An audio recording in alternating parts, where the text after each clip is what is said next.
මේ වීඩියෝ එක මූලික වශයෙන්ම කරන්නේ කැලණිය විශ්වවිද්‍යාලයේ ජාත්‍යන්තර අධ්‍යයනයේ විෂය තෝරාගෙන ඉන්න සහ තෝරගෙන ඉන්න ශිෂ්‍ය ශිෂ්‍යාවන් වෙනුවෙන්. මුලින් මම කවුද කියලා හඳුන්වලා ඉන්නම්. මම හාස්‍ය හරිස්චන්ද්‍ර තිළිණ මුතුනායක බාහිරෝපාධි පීඨයේ ජාත්‍යන්තර සම්බන්ධතා විෂය සහ ජාත්‍යන්තර අධ්‍යයනයේ විෂයන් සඳහා දේශකවරිය ලෙස කටයුතු කරන්නේ මම.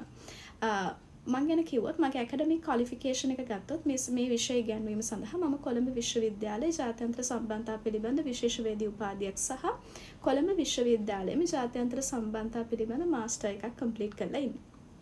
ඒ වගේම විෂය පළපුරුද්ද ගත්තොත් මම අඛණ්ඩව අවුරුදු 5ක් ජයවර්ධනපුර විශ්වවිද්‍යාලයේ ජාත්‍යන්තර සම්බන්ධතා විෂය සම්බන්ධයෙන් බාහිර උපාධි දේශකවරියක් විදිහට කටයුතු කරනවා.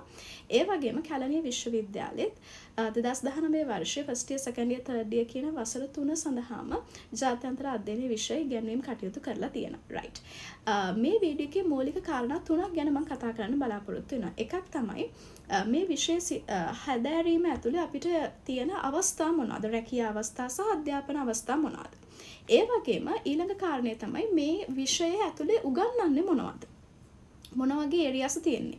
අනිත් කාරණේ තමයි මේ විෂය හැදෑරීමෙන් පස්සේ අපිට කියන්නේ මගේ ක්ලාස් එක ඇතුලේ මේ විෂය හදාරනවා නම් මගේ ලෙක්චර්ස් ඇතුලේ මේ විෂය හදාරනවා නම් මොනවද තියෙන විශේෂ අවස්ථා ඔයගලන්ට. හරි. මුලින්ම අපි කතා කරොත් මේ විෂය ඇතුලේ තියෙන රැකියා සහ රැකියා වෙළඳපොළ සහ අධ්‍යාපනික අවස්ථා ගත්තොත් මම හිතනවා මේ අපි උපාධියක් කරන එකේ 99.9%කම අපේක්ෂාව තමයි හොඳ රස්සාවක් කරන එක. ඒ නිසා විෂයන් තෝරාගනිද්දී අනිවාර්යයෙන්ම ජොබ් මාකට් එක ගැන හිතන්න. හරි. එතනදී මම මුලින්ම ජාත්‍යන්තර සම්බන්ධතා විෂය ගත්තොත් එහෙම ගොඩක් අය ආස ෆීල්ඩ් එකක් තමයි ගුරු වෘත්තියට යන්න කියන එක. ගොඩක් දෙනෙක් කියන්නේ ඒක. එතකොට ජාත්‍යන්තර සම්බන්ධතා විෂය කරලා ටීචර් කෙනෙක් වෙන්න පුළුවන්ද? ඔව්. ජාත්‍යන්තර සම්බන්ධතා විෂය කරලා අපිට A levels වල නම් අපිට political science වගේ විෂයකට apply කරන්න පුළුවන්. ඔයගොල්ලෝ දැකලා ඇති සමහර ගැසට් වල political science සඳහා recruit කරනකොට දේශපාලන විද්‍යාව සහ ජාත්‍යන්තර සම්බන්ධතා කියලා තමයි අහන්නේ. හරි. ඒ නිසා ඔයගලන්ට ඒ අවස්ථාව තියෙනවා. එහෙම නැත්නම් පුරවැසි අධ්‍යාපන ඉතිහාසය වගේ O levels ඒ වගේ subjects වලට උගන්වන්න ඔයගලන්ට අවස්ථාව ගන්න පුළුවන් මේ විෂය හදාරීමේ. ඒක වි government schools වල. ඒ වගේම private schools ගත්තොත් edexcel stream එකේ නම් global citizenship වගේ විෂයන් වලට අයදුම් කරන්න පුළුවන්. Cambridge නම් global perspective. මම පෞද්ගලිකව දන්නවා. මොකද මම ඒ විෂයන් උගන්වලා තියෙන හින්දා මේ වගේ විෂයන් වල ඉගෙනීමේදී ජාත්‍යන්තර සම්බන්ධතා අධ්‍යයනය වගේ විෂයන් කරලා තිබීම විශේෂම සුදුසුකමක් වෙනවා. හරි. ඊට අමතරව ඩිග්‍රී එකකින් යන්න පුළුවන් සාමාන්‍ය රැකියා හැරුණම මේ විෂයෙන් යන්න පුළුවන් රැකියා අවස්ථා මොනවද? ගවර්න්මන්ට් ගත්තොත් එහෙම විශේෂයෙන්ම ප්‍රධානම එක තමයි විදේශ කටයුතු අමාත්‍යාංශය. එහෙම නැත්නම් විදේශ සේවා සඳහා ඔයගලන්ට යන්න පුළුවන්. ආගමන විගමන එතනින් ගියාම විදේශ කටයුතු නියුක්ති කාර්යාංශය ඒ වගේම Human Rights Commission එක මේ වගේ රාජ්‍ය ආයතන රැසක් තියෙනවා මේ ජාත්‍යන්තර සම්බන්ධතා විෂය ප්‍රමුඛ කරගෙන ගොඩ නැගිච්ච. ඒ නිසා ඒවට යන්න විශේෂ සුදුසුකමක් වෙනවා මේ විෂය කරලා තියෙනවා නම්. ඊට අමතරව ප්‍රයිවට් සෙක්ටර් එක ගත්තොත් එහෙම ඔයගලන්ට කදිරගාමර ඉන්ස්ටිටියුට් එක කොබ්බෑකඩුව වගේ ඉන්ස්ටිටියුට් වල හරි ඒ වගේම UN සහ UN අනුබද්ධිත ආයතන IOM එක වෙන්න පුළුවන්. එහෙම නැත්නම් වෙනත් එම්බසිස් වෙන්න පුළුවන්.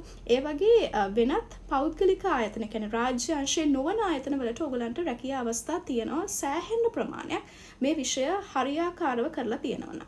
අනිත් කාරණේ තමයි NGO ෆීල්ඩ් එක. මේක හරිය විශේෂයි. මොකද ජාත්‍යන්තර සම්බන්ධතා වගේ විෂයන් හදාරපු කෙනෙක්ටම මේ විශේෂ අවස්ථාවන් ලැබෙන ෆීල්ඩ් එකක් තමයි රාජ්‍ය නොවන සංවිධාන කියලා කියන්නේ. මේ රාජ්‍ය නොවන සංවිධාන වල එක එක ඒරියාස් තියෙනවා. Human rights වලට යන්න පුළුවන්, peace වගේ දෙයක් වෙන්න පුළුවන්, ගැටුම් හා ගැටුම් නැකන conflict resolution වගේ දෙයක් වෙන්න පුළුවන්, women empowerment වෙන්න පුළුවන්.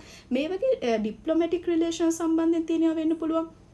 මේ වගේ ශේෂ්ත්‍ර ගණනාවක NGOs තියෙනවා. එතකොට මේවායේ ඔයගලන්ට රැකියා අවස්ථා සෑහෙන ප්‍රමාණයක් විවෘත වෙලා තියෙනවා IR විෂය කරලා තිබුණොත් හරියට. ඊගව කාරණේ ඔයගලන්ට මේක ෂුවර් නැහැ වගේ නම් ඔයගොල්ලෝ නිකන් ගිහින් බලන්න top jobs වගේ site එකකට ගිහලා international development කියන category එකේ බලන්න මොනවද requirements ඉල්ලා තියෙන්නේ jobs වල. එතකොට ඔයගලන්ට මේ කාරණේ වඩාත් හොඳින් පැහැදිලි වෙයි. හරි. ඊට අමතරව මේ විෂය කරලා තිබීමෙන් උසස් අධ්‍යාපනය ගැන කතා කරොත් එහෙම ඔයගලන්ට විදේශගත වෙලා උසස් අධ්‍යාපනය කරන්න හොඳ විෂයක්. මොකද පිට රටවල හොඳ demand එකක් තියෙන විෂයක්. ඒ වගේම ලංකාවේ ඇතුලේ වුණත් මං වගේම IR master එකක් කරන්න පුළුවන් කැමති නම් එහෙම නැත්නම් වෙනත් peace පැත්ත පැත්තේ කොන්ෆ්ලික්ට් පැත්තේ sorry ඩිප්ලොමසි පැත්තේ විවිධ ඊට සමගාමී විෂයන් වල ඔයගලන්ට උසස් අධ්‍යාපනය හදාරන්න පුළුවන්. සහ තරඟ විභාග ගොඩක් ඔයගොල්ලෝ කැමති කාරණයක් නෙවෙයි උපාධිය කරාට පස්සේ මේ තරඟ විභාග වලට යනවා නම් විශේෂ සුදුසුකමක් බවට පත් වෙනවා මේ විෂය කරලා තිබීම. මොකද තරඟ විභාගවල ගෝලීය ප්‍රවණතා පේපර් එක හරි ඊසි ඔයගලන්ට මේ වගේ විෂයන් කරලා තියෙනවා. සහ විදේශ සේවා විභාගය කියලා කියන්නේ තනිකරම IR papers දෙකක්. හරි. එතකොට ඒ වගේ benefits උත් මේ විෂය කරලා තිබීමෙන් ඔයගලන්ට ලැබෙනවා.